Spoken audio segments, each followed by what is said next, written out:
जय श्री कृष्ण मित्रों, मारा किचन में आप सौનું हार्दिक स्वागत करूँ छूँ। आज हूँ आप सौनी माटे लईने आवी छूँ पंजाबी दाल मखनी रेसिपी।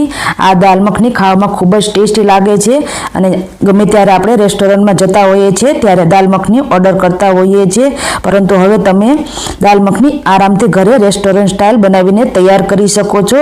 एकदम टेस्टी बनशे अने तमे मारी रीते बनावशो तो बनावता बिल्कुल वार नहीं लागे अने परफेक्ट होटल जेवी ज बनशे। तो विडियोने एंड सुधी जरूरथी जोजो अने विडियो पसंद आवे तो चेनल ने सब्सक्राइब करी तमारा फ्रेंड्स अने फैमिली ग्रुप में शेर करवानुं भूलता नहीं अने कमेंट करीने जरूरथी जणावजो के तमने मारो विडियो केवो लाग्यो।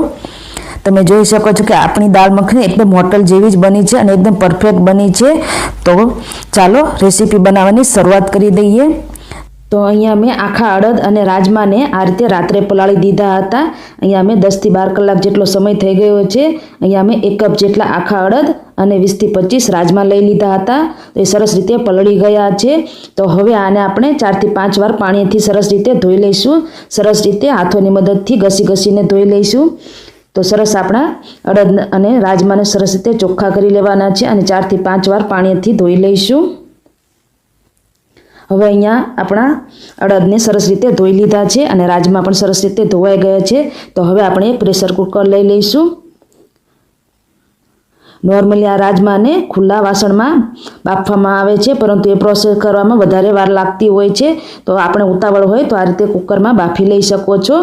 हवे एमां आपणे पाणी उमेरी दईशुं। तो पाणी अहींया आपणे अड़द अने राजमा डूबे एनाथी 2 इंच जेटલું पाणी वधारे राखवानुं छे। तो आ रीते राखवानुं छे पाणीने। हवे एमां आपणे थोडું मीठું उमेरी दईशुं। अर्धी चमची जेटલું आपणे मीठું उमेरी दईशुं अने आ आपणे अड़द अने राजमा ने 5 થી 6 विसल वागे त्यां सुधी बाफी लईशुं। तो तमे चेक करीने जोई लई शको छो कि सरस रीते अड़द बफाई गया छे के नहीं। तो अहींया मैं 6 થી 7 विसल वगाड़ी लीधी छे। तो सरस रीते आपणा अड़द बफाई गया छे अने आ रीते तमे हथेळीनी आंगळीनी मददथी चेक करी शको छो कि राजमा अने अड़द सरस रीते बफाई गया छे अने सरस रीते मेश थवा लाग्या छे। तो आवी ज रीते आपणे बंने वस्तुने बाफी लेवानी छे। तो हवे आपणे आमां जरूर मुजब पाणी उमेरीने आपणे साइडमां गैस उपर 10 થી 15 मिनिट माटे उकाळी लेवाना छे। तो जरूर लागे एटલું અત્યારે પાણી ઉમેરીશું અને બાદમાં જરૂર લાગે તો આપણે બીજું બાદમાં પણ ઉમેરીશું। તો અત્યારે આ રીતનું આટલું પાણી ઉમેરી દઈશું અને એક ગેસ ઉપર આપણે આને ઉકળવા માટે મૂકી દઈશું। આપણી આ દાલ મખની જેટલી ઉકળશે એટલો જ એનો ટેસ્ટ સારો આવે છે।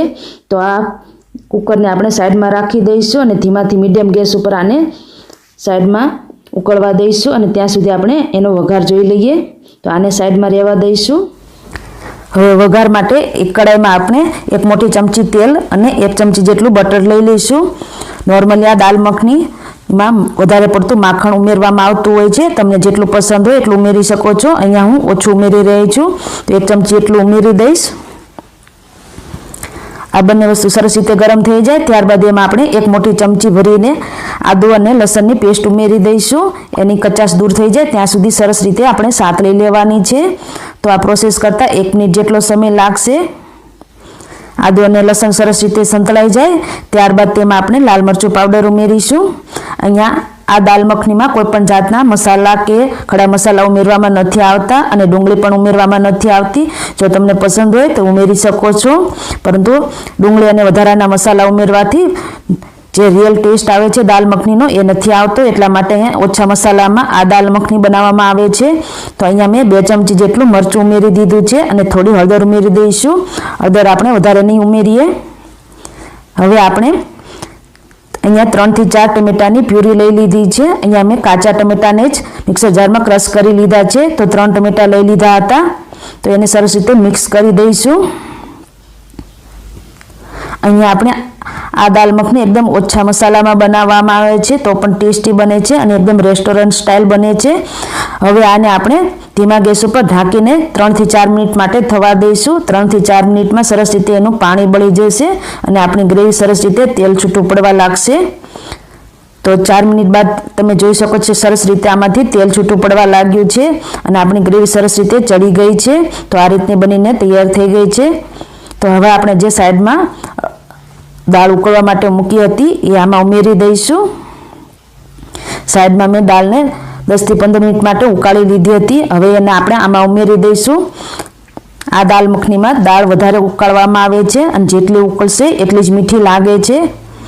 તો હવે સરસ રીતે મિક્સ કરી દઈશું.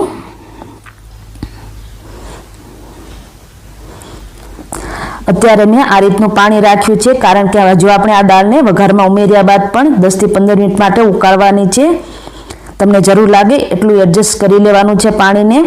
અત્યારે થોડી તમને લિક્વિડી લાગશે, પરંતુ જેમ જેમ આપણે ઉકાળીશું તેમ તેમ એનું સરસ પાણી બળવા લાગશે અને આપણી દાળ એકદમ સરસ જાડી બની જશે. થોડું મીઠું અત્યારે પણ ઉમેરી દઈશ. તમારે ચાખી લેવાનું છે, જરૂર લાગે એટલું મીઠું એડજસ્ટ કરી લેવાનું છે. બીજા અહીંયા કોઈ પણ જાતના મસાલા ઉમેરવાની જરૂર નથી. તો અહીંયા આપણી દાળ આ રીતની બની ગઈ છે. તો એને આપણે ધીમા ગેસ ઉપર 15 મિનિટ માટે ઉકાળી લઈશું અને વચ્ચે વચ્ચે ચલાવતા રહેવાનું છે. તો અહીંયા 15 મિનિટ જેટલો સમય થઈ ગયો છે અને આપણી દાળ સરસ રીતે બનીને તૈયાર થઈ ગઈ છે. સરસ એકદમ રેસ્ટોરન્ટ જેવી બની ગઈ છે અને સરસ રીતે આપણા અડદ અને રાજમા પણ સરસ રીતે મેશ થઈ ગયા છે. તો હવે એમાં આપણે થોડી કસૂરી મેથી ઉમેરીશું, વધારે નથી ઉમેરવાની. 1/4 કપ જેટલી આપણે ક્રીમ ઉમેરીશું. અહીંયા તમારા ટેસ્ટ પ્રમાણે ક્રીમ તમે વધારે ઓછી કરી શકો છો. આ થોડું મિક્સ કરી દઈશું અને ત્યારબાદ આપણે 1 ચમચી જેટલું બટર ઉમેરીશું. અહીંયા આ દાલ મખનીમાં બટર વધારે પડતું ઉમેરવામાં આવતું હોય છે. હોટલ અને રેસ્ટોરન્ટમાં પણ વધારે માખણનો ઉપયોગ કરવામાં આવતો હોય છે.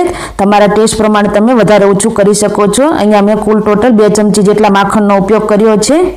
હવે આ બધું સરસ રીતે મિક્સ કરી દઈશું અને ફરીથી આપણે 1 થી 2 મિનિટ માટે થવા દઈશું. તો એકદમ આપણી રેસ્ટોરન્ટ સ્ટાઇલ દાલ મખની બનીને તૈયાર થઈ ગઈ છે.